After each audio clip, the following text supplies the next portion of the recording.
Eerumtee tamoo ammallee mana teessaa. Jedhani ijoolleen durba. Ijoolleen durbaa lama. Akkamiin eerumnaa? Yoonni nutti ergate ijoolleen dargaggeessaa abobbaaf dayeetoo qaraxa jabeessa.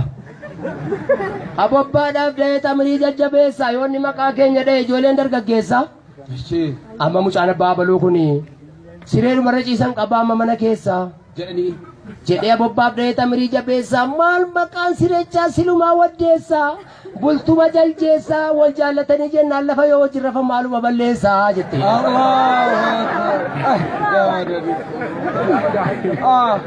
Jaallataa sodaataa fayyinaa lillahi jennee raayyaa. Jaallataa sodaataa jira ijoolleen. Sababa qarataa jaallataa sodaataa. Inni kun egaa daawwan isin ilaallata. Gariinis immoo fuudhamu. Himmiyyee. Naa fuudhee jedhee jireenyi kun egaa akkuma beekanu. Akkuma gammachuun jiru rifaasuunis jira mire. Biyya duniyaati waan ta'eef gammachuu waliin qixxaatu. Waliin qixxaatu. Oduu tokko jira. Marhaba. Hin fuudhee jedhan. Tole.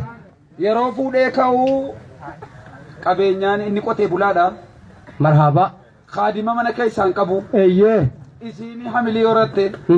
Guyyaan keenyaan deesse. Marhaba.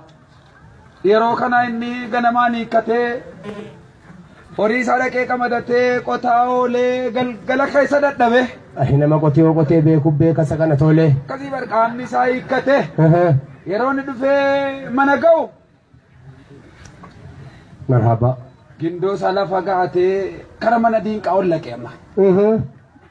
Yeroo dhaqu diinqa laale kushiinaan waa tokko ibiddiin qabbanaadha ibiddiin qabsiifamne. Ollaan qaawwaa wayiin finne. Karma dhaqu dhabeedhuma dhaqeedhuma haadha manaa deessee ciiftu bira taa'e. Tole boo.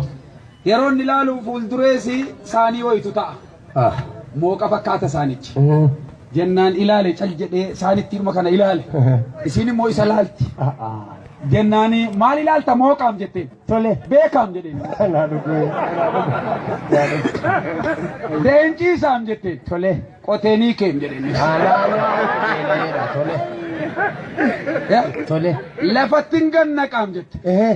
Nanarraabaam jedheen. Lafatti rirriita nan irratti sidiita keereen. Allahu akbar. Ramshaa dhufaa. Kabajamtoota hirmaata sagantaa keenyaa waacoo miti waatirraa baratamaadhaaf.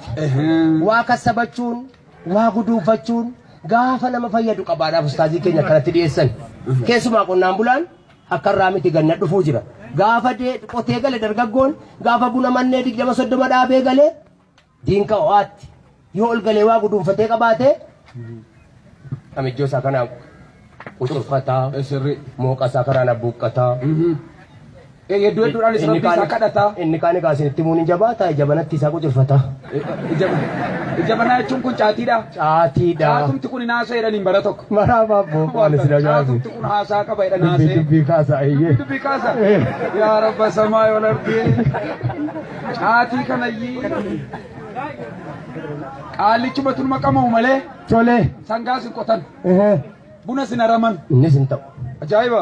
Gadi baanii sin karaan. Hin karaasisanus. Inuma qamamu inuma taa'u. Jennaan guyyaa tokko yeroo isaan gara makaanii cabsachuu dhaqanu. Tole. Caatumti kun waa jedheen jedhan. Namooti wajji jiraatan kun nama taazzabaam yeroo tokko ta'e. Ajaa'iba. Jennaan akka jedhee jedhan.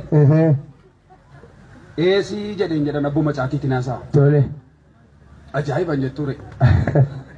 Ibu moo dhiisuu laatatiin koo moo garri kun qacaatii kana sin qaqqamaa hin dhaabas immoo garuu galanni kan rabbiiti. Nan qaaminaan jenne kana qaamii qofa taatanii ta'a. Na argattu narraan kaatu na dhabdu lafaan kaatu jedhan caatiidha. Ajaa'iba ganama hangafa laamiree yoo si argatte malee. Na argattu narraan kaatu na dhabdu lafaan kaatu.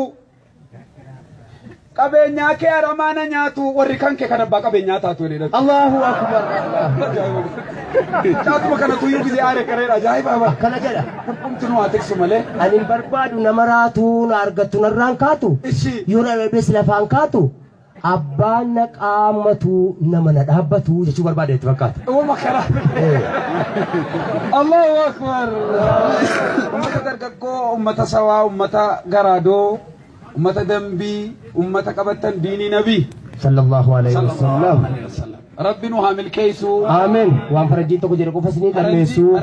Faranjii tokkotu maa kana rabaa qofaa sobnaa haasa in salaachisaa jira jedhan. Faranjiin jiru yani. Maa faranjoonni sallaman jiru. Chaaliyaa argeera Afrikaa TV keessatti. Garuu isin caalaan beekuu dhiifama. Otoo salaachisuu tarii quraanni harkaa ba'a. Iddoon mas harkaa ce'ee jennaan quraanni immoo yeroo nama harkaa ce'ee ofumaa irra buufachuu nama tola natti fakkaata isa namni namatti muru. Amma mokkoreen dadhabee aaraa jira mucaan tokko achi waan qara'ee dhaqee sirrii galcheef jedhan sirrii galcheef jennaan yes thank you jedhe salaatuma keessa hoo salaata keessa